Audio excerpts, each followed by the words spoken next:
J'avais jamais eu la repentance de qu'est-ce que je faisais dans ma vie. Je pensais que j'étais un cas désespéré. Puis là, il y a une nuit que je suis là-bas et j'ai vraiment eu la repentance. J'ai vraiment demandé pardon à Dieu. Pour la première fois de ma vie, j'ai demandé pardon avec tout mon cœur.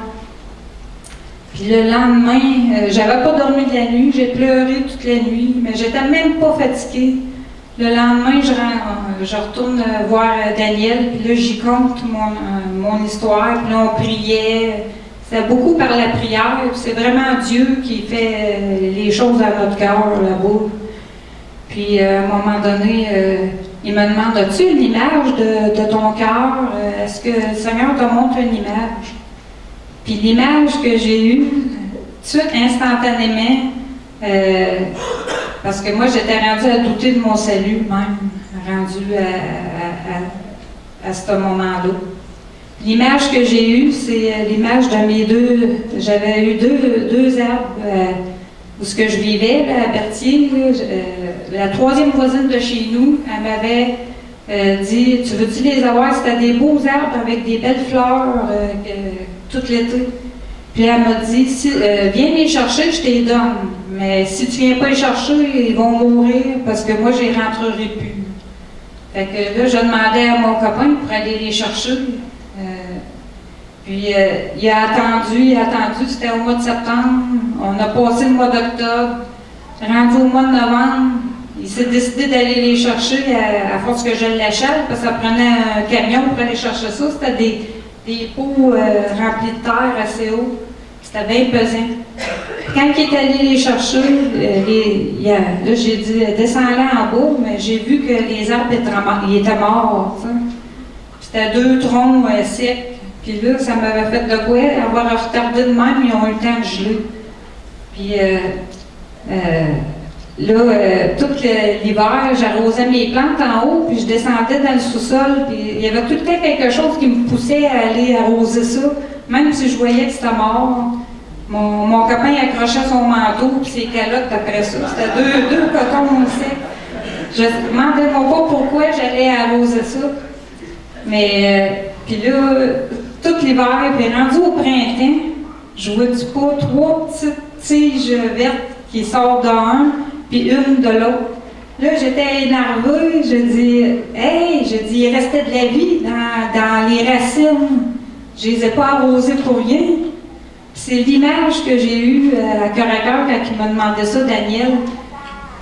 J'ai compris qu'il y avait de la vie dans mes racines. J'avais été élevée chrétiennement. J'avais donné ma vie au Seigneur jeune, mais j'ai fait erreur par-dessus erreur. Puis le Seigneur, c'est ça, il a été tellement patient avec moi.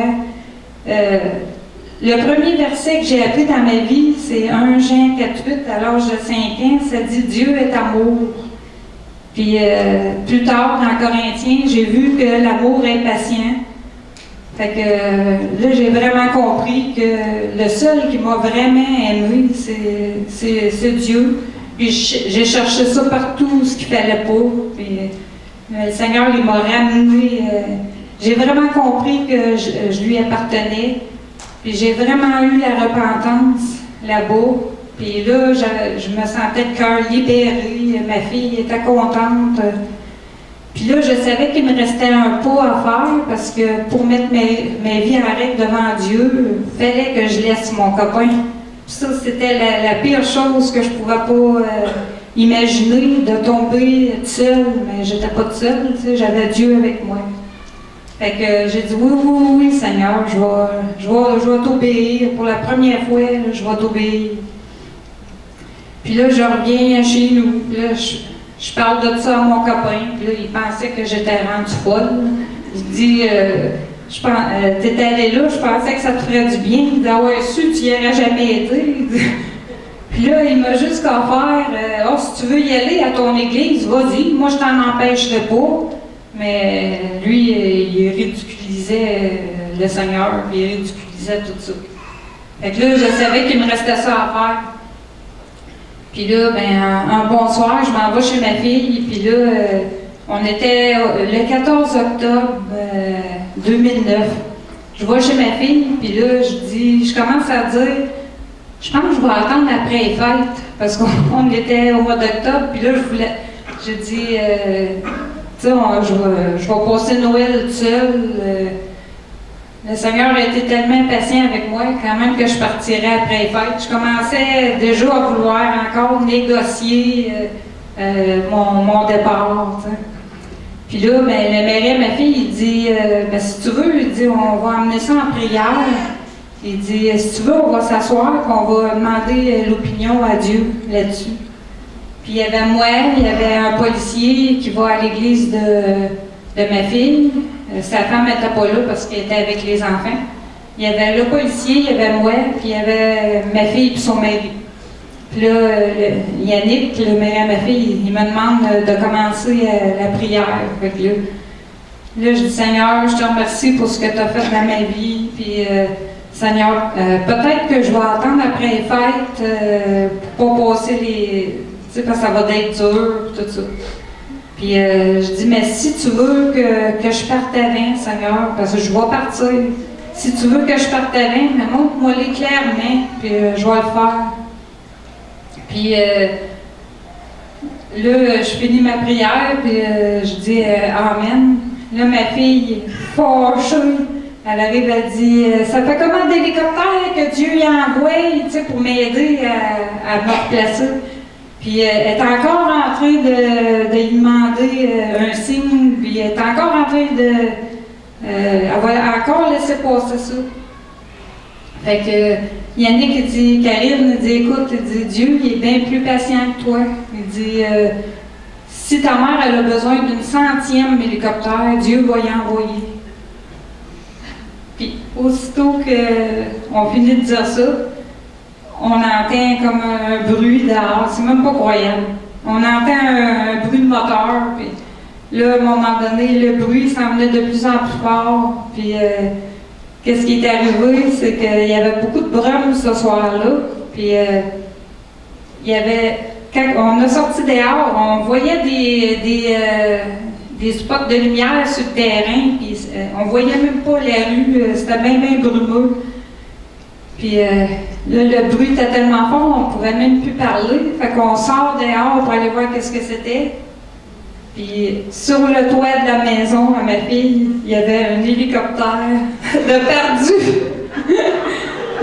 C'est même pas croyable. Il y avait un hélicoptère sur le toit. Puis là, on se regardait tout. On n'a même pas catché qu'est-ce qui venait d'arriver encore. Puis là, elle est restée là un bon 3 minutes. Là, on avait peur. Parce que ça va défoncer la couverture. Là, je pensais au petit à ma fille qui était couché juste en dessous de la couverture au deuxième. J'avais peur que ça défonce le toit. Là, à un moment donné, l'hélicoptère a levé et est allé se poser en arrière de son terrain. Puis là, on arrive là, puis là, le pilote, il sort, puis il dit j'étais dans Joliette, je ne sais pas pourquoi que je suis sortie dans une température de même, je peux perdre mon permis, puis il avait peur j'ai eu peur pour ma vie. Puis, là, il cherchait une maison pour s'enligner, pour descendre vis-à-vis de ça, puis là, il étudiait où il y avait des fils, puis tout. Puis sur toute la ville de Joliette, il s'est enligné là, puis il ne sait pas pourquoi. Mais nous autres, on le sait. Quand ma fille a dit ça fait combien d'hélicoptères que Dieu y envoie. Puis ce soir-là, c'est là que j'ai compris. Il a rebâti ma foi complètement. J'ai compris comment est-ce que qu'il a été patient, puis comment est-ce qu'il m'a aimé, puis il m'a complètement pardonné, puis il m'a même il a eu la patience de me montrer ça. Puis à tout le monde, même à ma fille, elle dit, je dirai plus jamais ça, mais...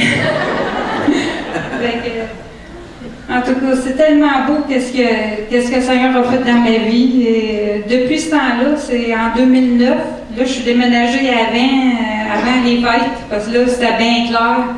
Puis le policier qui était avec nous autres, il faisait l'école du dimanche une fois par mois à l'église de Joliette. Puis c'était le lendemain matin, parce qu'on était le samedi soir. Puis savez-vous sur quoi que je fais l'école du dimanche aux adolescents? Il dit, demain, il dit, je suis posée de parler de l'histoire de Gédéon quand il avait demandé un signe à Dieu. Et c'est là-dessus que je parle demain, mais le lendemain, il paraîtrait qu'il a raconté mon histoire à moi, aux adolescents qui sont là-bas. Puis le Seigneur m'a aidé, il m'a envoyé toute l'église de Joliette qui sont venus m'aider à pacter mes choses. Puis Yannick avait le camion. Là, on s'est envenu à Louisville. Je m'étais trouvé un loyer pas loin de où je travaille. Puis l'église de Trois-Rivières ici, le groupe Vie à M. Brochu, le père à Yannick. Bon, ils sont venus, ils m'ont tout arrangé, ils m'ont collecté mes choses. J'ai eu l'armée céleste pour m'aider, puis j'ai même pas eu de reproche de Dieu.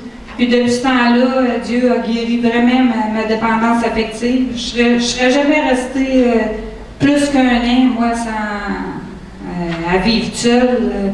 J'ai tassé Dieu durant ma vie pour un homme qui, en fin de compte, j'ai jamais rien trouvé. La seule personne qui a été correcte envers moi, c'est vraiment Dieu. Puis aujourd'hui, je ne laisserai plus jamais le Seigneur pour qui que ce soit. Puis je remercie le Seigneur de tout mon cœur pour la patience qu'il a eue pour moi. Puis je voulais juste partager ça avec vous autres. Hein? Une seule et simple rencontre avec Jésus peut être le point tournant de toute une vie. Amen.